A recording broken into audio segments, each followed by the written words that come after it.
He says that Rabb means to create, to cherish and nourish from one form to another till the creation reaches its final form. You observe within your life. You observe in the world that you live so many living things. And all stages of the life are so different. Who is taking care of them? Who is the one who created them? How can you fix some deity with the same eyes, the same hands? You do so many things to associate partners with Allah subhanahu wa ta'ala. Allah is saying, can there be anybody who is except me, the Rabb of the Alameen? That is what Allah says. Innani an Allah, la ilaha illa ana. Most certainly, I am your Allah, I am your creator, I am the one worthy of worship. There is no God besides me. Why? Because no God can create and then cherish and nourish all this creation except Allah subhanahu wa ta'ala. He is the only one who is worthy of worship. Why do we worship Allah subhanahu wa ta'ala? Can anybody give me that answer? Why do we worship Allah? Any answer? Yeah. Because He made us. Okay. Any other answer? Any sister would like to take a chance? We are the servants of Allah. Any sister would like to take a turn? He is the As-Samad. He is the As-Samad.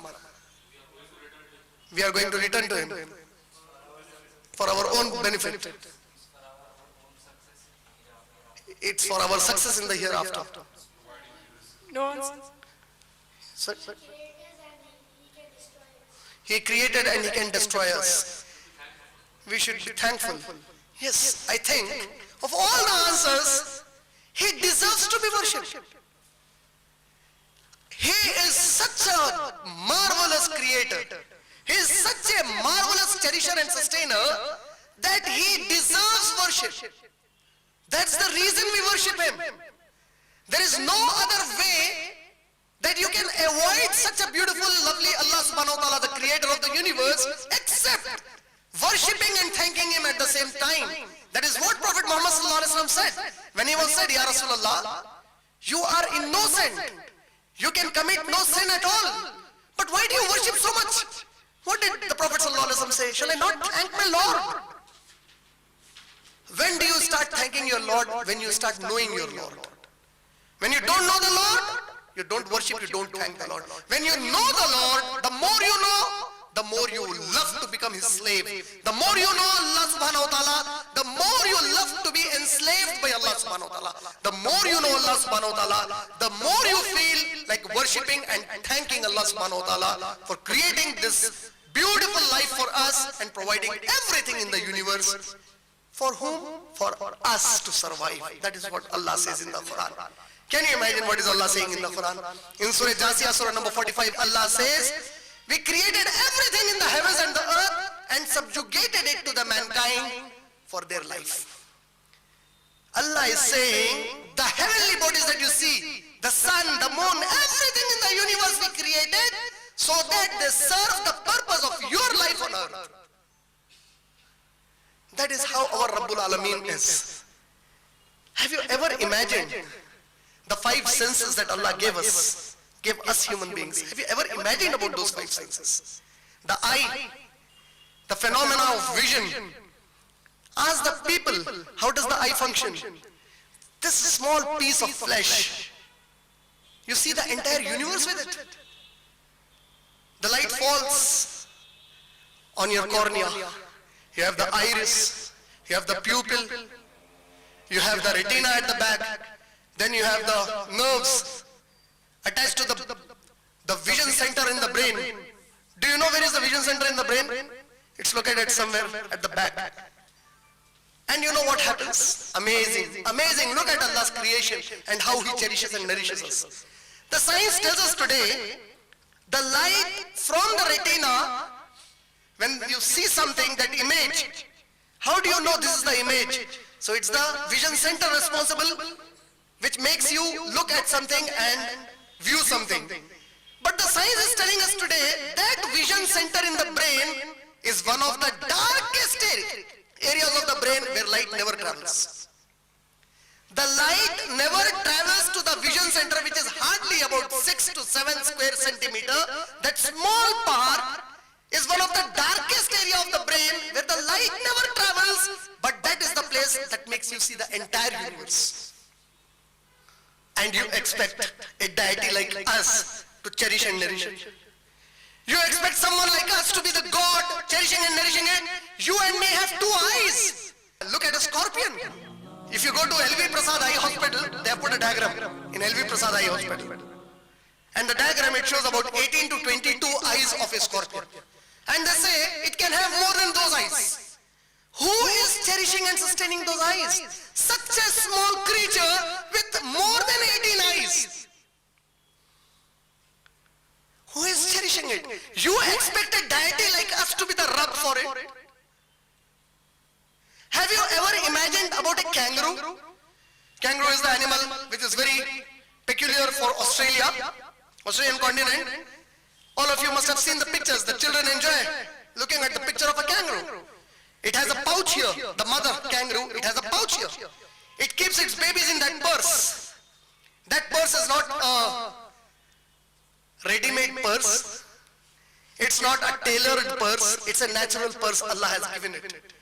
Do you know something? The kangaroo in its height can be more than 3 feet. It can be 3 or more than 3 feet in its height. Some kangaroos can be more than 5 feet in height.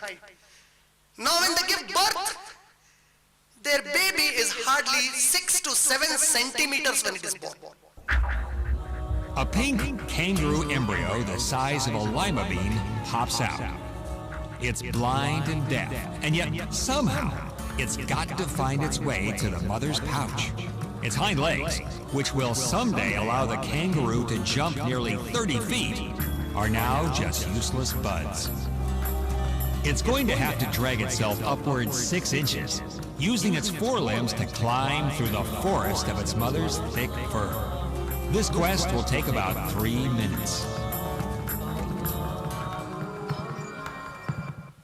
Can you imagine?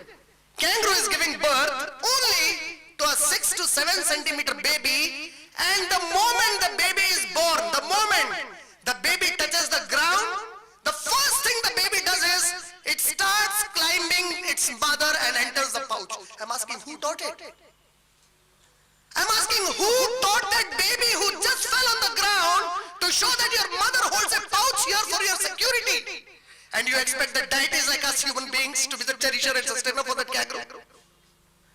Can there be anyone except Rabb Allah subhanahu wa ta'ala to cherish and nourish everything in the universe? Every deity, bring it and put it to this test of the universe. Observe the universe and question yourself, how can this deity cherish and sustain such a huge universe? Who is programming it? A giraffe? Have you observed a giraffe? The neck of the giraffe is so long, but it has the 7 vertebrae that you and me have. With the same 7 vertebrae, it has such a huge neck. And you know, when the giraffe has to drink water, it has to take down the neck. So what's great about it? The blood flow doesn't bring a brain hemorrhage to the giraffe. What happens to it? See, if you do some gymnastic, turn your head upside down, within hardly 30 to 40 seconds, you'll again get up. You know why? If you do not have a regular practice and try to overact, by going upside down, your nerves in the brain, they will blast because of the blood pressure. It can't flow. Now the giraffe is drinking water with that huge neck inside, but nothing happens. So the science tells us today that there are valves. There are natural valves fit near its neck which do not allow the blood to flow to the brain. Who created this? How is it programmed? You say the deities you worship, they did this? And the baby of a giraffe, when it delivers the baby, it falls down from a height of about 6 feet. And suddenly it starts to walk. Who is doing all this? This is Rabbul Alameen. And you bring these deities to us to say they are the Rabb, they are the cherisher and sustainer. mockery of yourself. You can't express this universe is so huge. The ear that Allah has given you. There is an inner eardrum. There is a thin layer inside your ear. Do you know the science tells us today that the sound that you hear, it does not travel that inner eardrum beyond that inner eardrum. It's only electrical signals passing to the brain. But you hear all the sounds. You know something about this eye? Our eyes, see, Nokia Lumia, it had come up with a 41 megapixel camera. You must have heard it. How many megapixels are there in our eyes? Have you ever? 500? That's it? The science doesn't have an answer to it. They don't know. The eyes can differentiate about 7 million colors. We can recognize with our eyes 7 million different colors. How? How is that happening? The light never passes there. The light is never passing to your center, vision center, but you're recognizing 7 million colors. And in your lifetime, observing the world, you read more than 1.5 million messages through your eyes. Imagine the service the eye gives you. And Allah subhanahu wa ta'ala is showing us some examples on the face of the earth to people like you and me who can watch this world. We have a brother, we have a sister, they have eyes, absolute perfect eyes like us. But they can't see. What happened to them? They can't see. What happened to them, man? They have the same eyeballs. They are as intelligent or rather more intelligent than us. Their memory power is better than us. They have other senses working better than us. But those eyes that they possess, they can't see with it. Allah is teaching us. He's saying, man, if I stop cherishing and nourishing, that would be the result. How many times did we give thanks to Allah subhanahu wa ta'ala for this? Ear, a person has the same ears, but he can't hear. The ears are there on his body, but he can't hear. You hear so many sounds. Why is it important to cherish and nourish? This is where what Ibn Qayyim says perfectly fits for Allah subhanahu wa ta'ala. What did he say? Rabb. When Allah said Rabbul Alameen, it means that He is the creator who created, then He cherishes and nourishes His creation from one form to another till they reach their final form. The blood circulation in our body, if the same blood circulation happens to a newborn child, the child will die. Who is controlling it within the body of the child? Who is controlling it? Have you observed the plants? The science tells us today that you and me cannot live without consuming solar energy. But we don't eat solar energy like we eat a pizza or a burger. How do you eat your solar energy? So the science tells us, the plants, Allah made plants for you, the plant life. You eat the vegetables. What do the vegetables do? Imagine the plants. The leaves, they have got cells. The cell of the leaf, it contains complete information. Imagine, the leaf that is there, it contains complete information about its root. How much water will the root supply to it? It knows how much water is going to come to it. From where will it come? What is the transporting system? Every leaf of the plant has that information. And on the top end of the leaf, you have the chlorophyll to absorb the solar energy. That is converted. See, carbon dioxide, that is what the plants inhale. I'm asking, who taught the plants? Who taught the plants to filter every other gas and only inhale carbon dioxide? They are exhaling oxygen. You and me are inhaling oxygen, right or wrong? But we are doing it in a certain quantity. You can't inhale more than a certain quantity. And that quantity is so programmed and disciplined. Who is doing it? Who is doing it, man? Except Allah, nobody can do it, because every deity that you talk of, give the answer. Can these deities hold these things for you? You're making a mockery of the God.